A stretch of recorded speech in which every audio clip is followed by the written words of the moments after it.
Ito yung malasugi guys. Yan ang lulutuin natin. Di ba? Kakaiba siya sa tuna na yung tuna. Yan siya white fin. Kasi yung tuna, yan yata tinatawag na yellowfin. Parang ganun na nga. Masarap ito sa kilawin. Guys. So, yung ikaw yung Bisaya or ano, malaman mo kung ito talaga yung malasugi. Ayan. So, next is, ayan po, kumukulo na siya. Kanina ko pa yan pinakuluan. Nilagyan ko na siya ng asin, sibuyas, at saka kamatis. So, ilagay na natin ito, yung malasugi. And then, as usual, sabi ko sa inyo, no bitsin. Yan. Pakuluan na natin yan. Pero ito lutuin talaga yan guys. Yan, lutuin. Yan. At ilagay natin yan.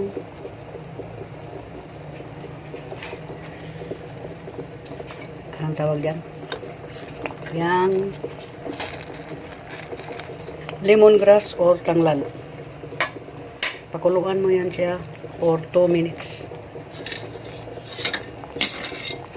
Takpan. Pakuluan. Saka na natin ilagay itong sibuyas at saka yung malunggay. So ngayon, luto na yan. Yung malasugi natin. So, iligay naman natin yung ating malunggay. Sabay na yan siya sa sibuyas dahon. At take note guys, hindi ako naglalagay ng luya pag ako ang nagtula.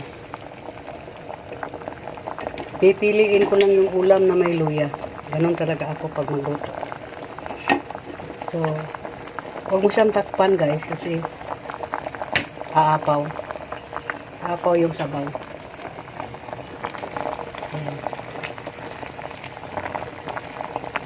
So, ganyan.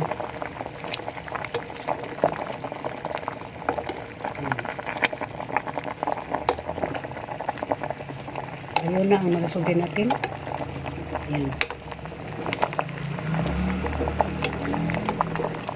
Masarap ito pag may ano guys, may ginamos. Yan ang gusto sa mga anak ko.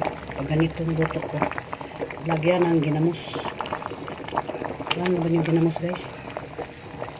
So, ayan. So, luto na to. Ayan. Ang ating tinulang malasugi or white fin. Only in Mindanao. Thank you for watching guys. Kain na tayo.